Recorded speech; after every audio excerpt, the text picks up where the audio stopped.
In the year 2189, the Deep Horizon project breached a boundary that should never have been touched. Scientists from Primary Earth, in their attempt to isolate particles of absolute vacuum, tore open a rift in the very fabric of reality. What emerged on the other side was not a threat, it was a mirror. But it did not reflect what we were, it showed what we could have been. 3 Earths, 3 futures. 3 versions of humanity, coexisting in layers as thin as glass. For the first time in history, we were forced to face an uncomfortable truth. We were not alone even within our own existence. It began with a signal. Faint, oscillating, impossible to decode using known languages. It emanated from a point directly above Earth's magnetic north pole, but when triangulated, the source was superimposed upon Earth, in the same location, in the same orbit.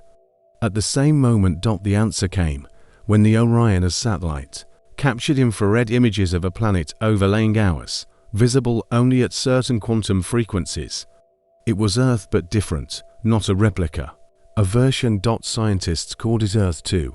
Days later, another spectrum revealed a third layer, Earth 3, each with its own history, geography, and civilization, each with its own version of humanity, a triptych of futures, interwoven by a flaw in the cosmic fabric. Primary Earth ours was a technocratic civilization, advanced, but balanced precariously between AI and ecosystems. Earth 2 was a transbiological utopia. Humans integrated with plant consciousness, living symbiotically with sentient forests. Earth 3 was something darker, a militarized dystopia, where the entire planet had been transformed into an orbital fortress. There, peace was maintained by perpetual war. The psychological impact was immediate.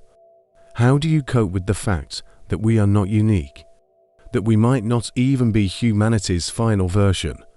While politicians convened interdimensional summits and scientists raced to understand the phenomenon's limits, one question haunted everyone who first saw those images. If 3 versions of us exist, which one is original and which is destined to vanish? The first contact was not with words, it was with silent fear.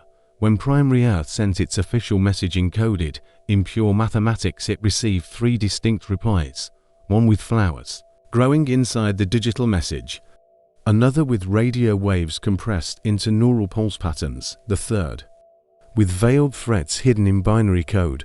All 3 Earths were aware of each other, but none trusted the others.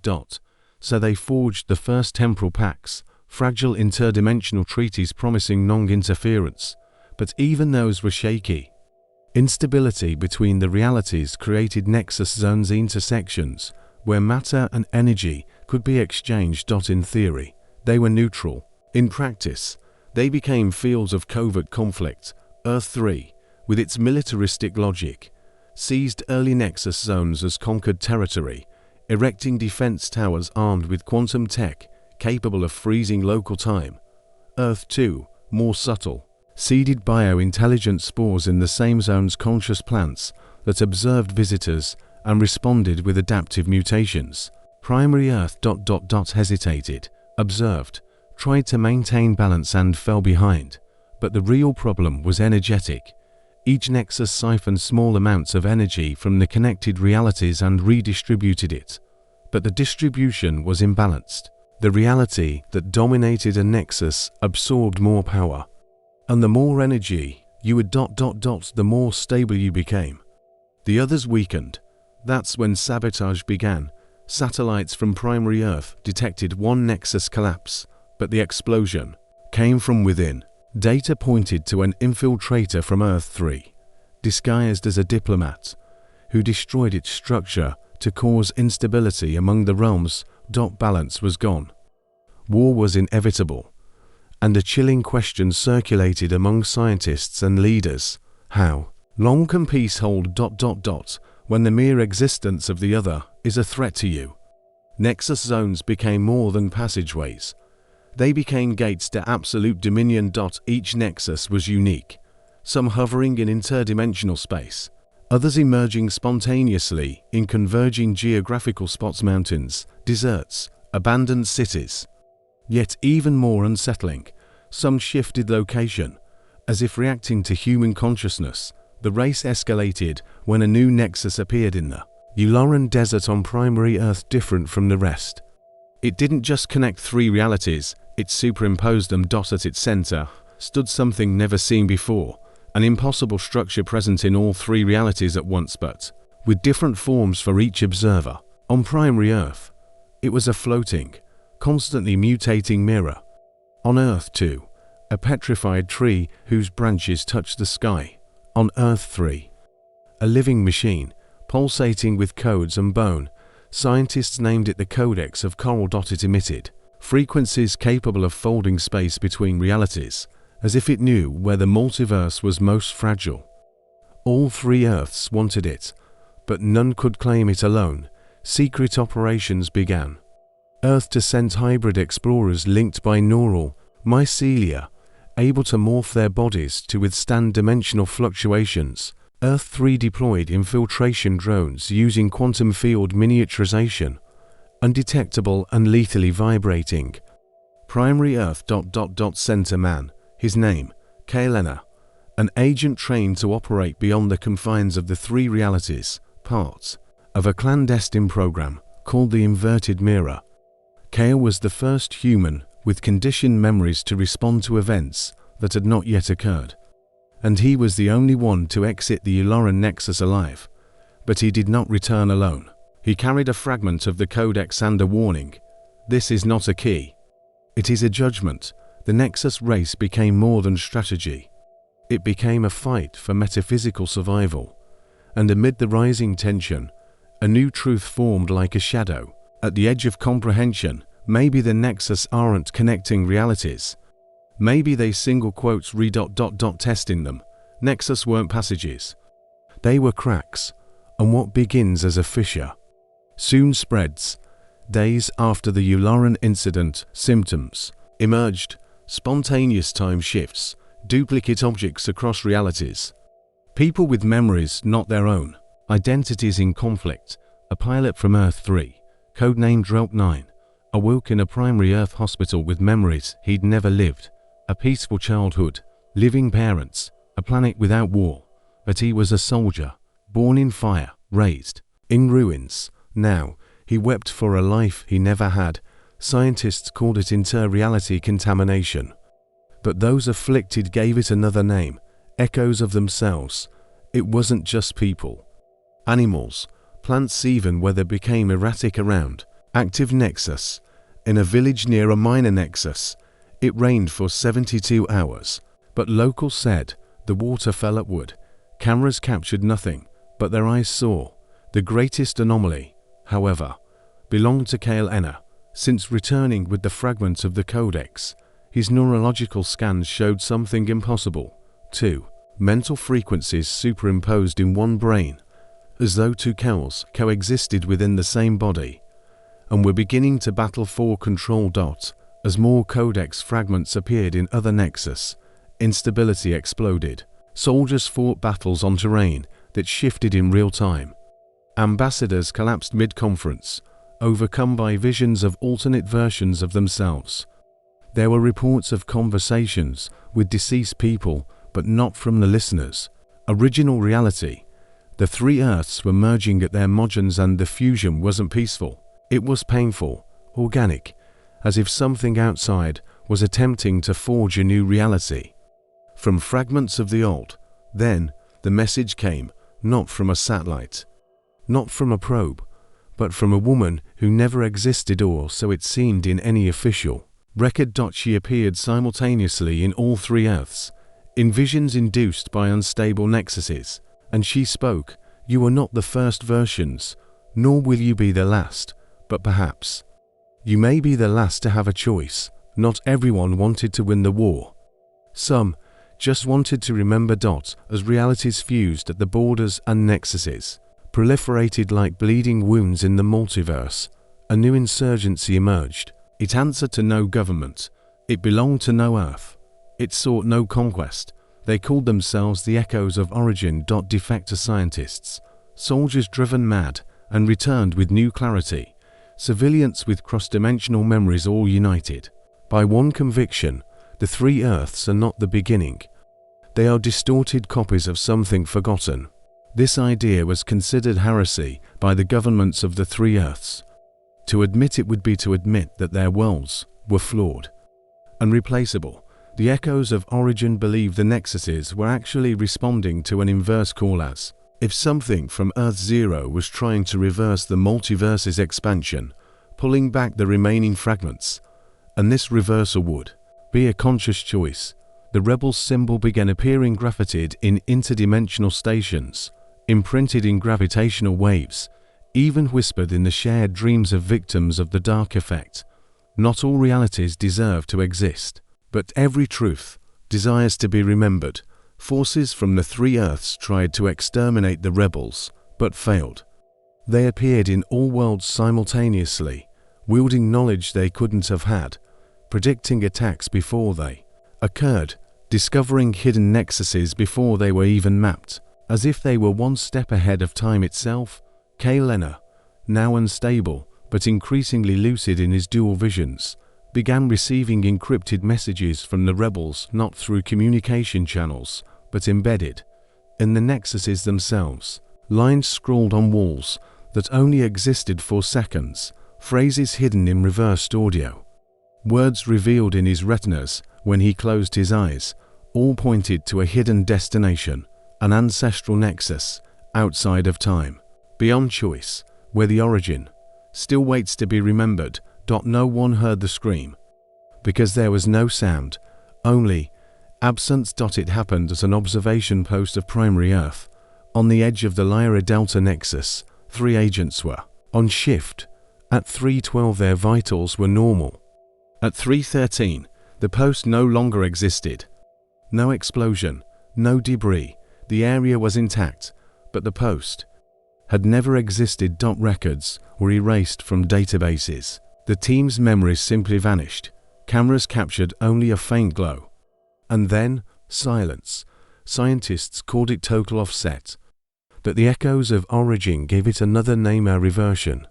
It was as if reality itself was correcting an error, as if that structure, that decision, that moment should never have occurred, and the universe, weary of patches and overlays, was beginning to erase its faults. Days later, something even more disturbing happened. Earth stopped responding. All channels went silent. The neural networks of conscious forests disconnected. Symbiotic ambassadors went unconscious simultaneously, and when they awoke, they remembered nothing. Multidimensional satellites tried to locate the planet, but all that remained was a vibrational void, a space where something once had been, but now was no more. As if an entire planet had been erased from the cosmic equation, and the questions began: was Earth to be destroyed, absorbed by another reality, or return to the origin? Kale began to have more vivid visions. Within the two minds inhabiting his body, an identical memory emerged: a blue planet, but with a continent none of the three Earths possessed. Unheard of languages, impossible architectures, and a sky with 3 unmoving suns. He didn't know where that memory came from, but he felt it preceded everything. Before wars, before nexuses, before choices. It was a glimpse of what was lost before time had a name. Then Kale whispered a phrase that didn't seem to come from him. It wasn't erased. It just went home. It had no name. It was not built by any of the three Earths, and according to Echoes of Origin records, it had always been there, hidden within a dormant nexus, deep in the ruins on Theta Station. There lay a structure that was neither machine or architecture. It pulsed, like a fossilized heart, made of unknown alloys, with symbols that morphed when looked at, and at its center, a spiral rift rotating against the flow of time. Kale was the first to witness it awaken.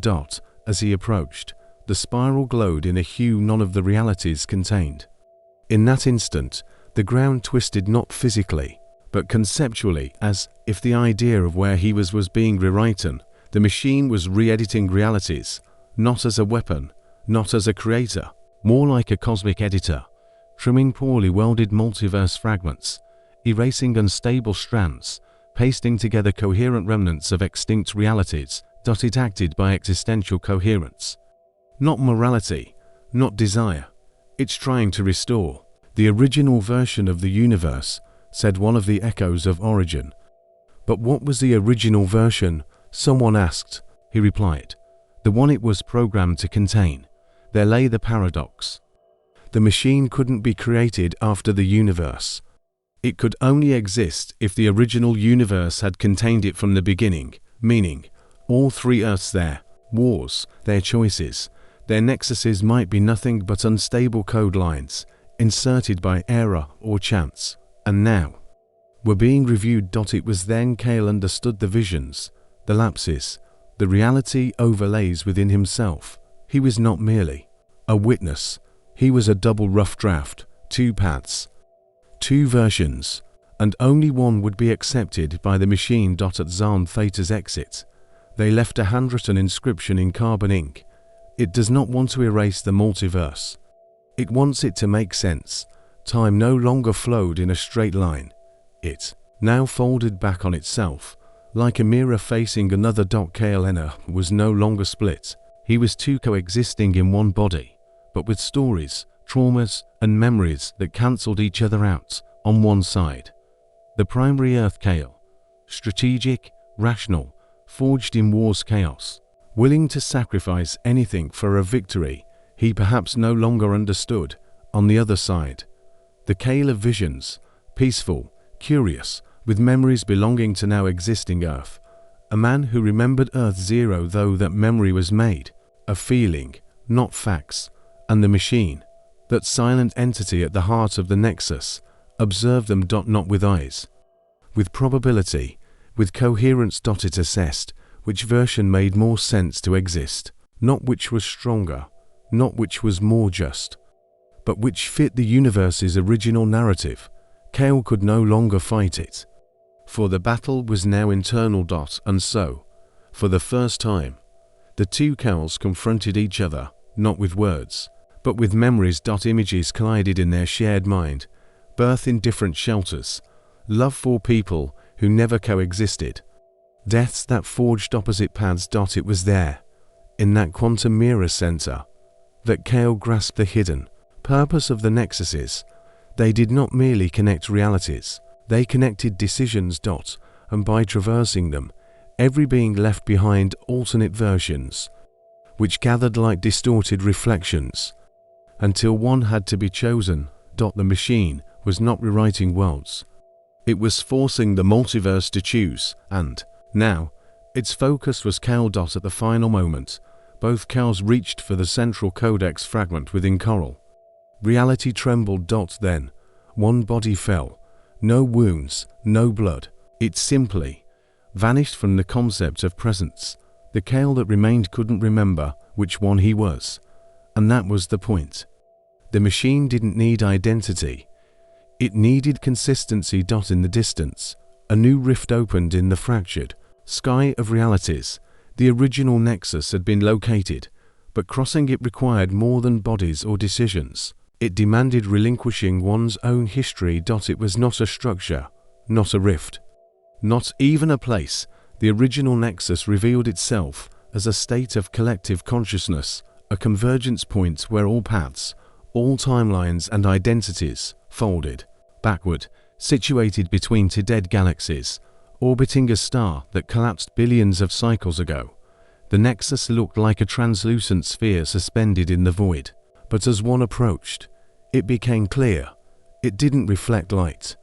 It reflected intention. Cale now, both, yet one was the first to cross. On the other side, he found no landscapes, no planets, no creatures. He found vibrational archives, fragments of choices never made, civilizations born and discarded before time, cosmic plans rejected as drafts by an entity that never named itself. It was like being inside the multiverse's source code, and what Cale discovered was not truth, it was an open question. At the center floated a symbolic structure, a fractal, pattern made of living ideograms that reorganized with every thought. As Cale tried to comprehend its meaning, he was seized by a primal sensation. The universe was not created. It was imagined. By whom or why it was impossible to know. But everything pointed to one logic. Each reality, each earth, each nexus was an attempt, sketches, and the original nexus was where all that failed went to rest. In the background, a voice or something akin to a voice passed through Cale's mind. It did not come from outside. It came from within the very structure of being. If you have come this far, it is because choice still remains, not about which reality will prevail, but whether you wish to continue being part of it. Cale understood. It was not about winning the war of realities. It was about recognizing that maybe none deserved to exist. And then he saw hundreds of thousands of versions of himself, frozen in different choices. Some heroic, others monstrous, all incomplete. The original nexus offered only one way out: to forego all versions and imagine something new. There was no return. As he crossed the deepest threshold of the original nexus, Cale carried no weapons, no full memories, not even certainty of who he had been. All that remained was potential. As Cale crossed the deepest threshold of the original nexus, he carried no weapons, no complete memories, not even the certainty of who he had once been. All that remained was potential. The space around him wasn't dark. It was too white to have color, too bright to cast shadow. There, time did not flow. It waited.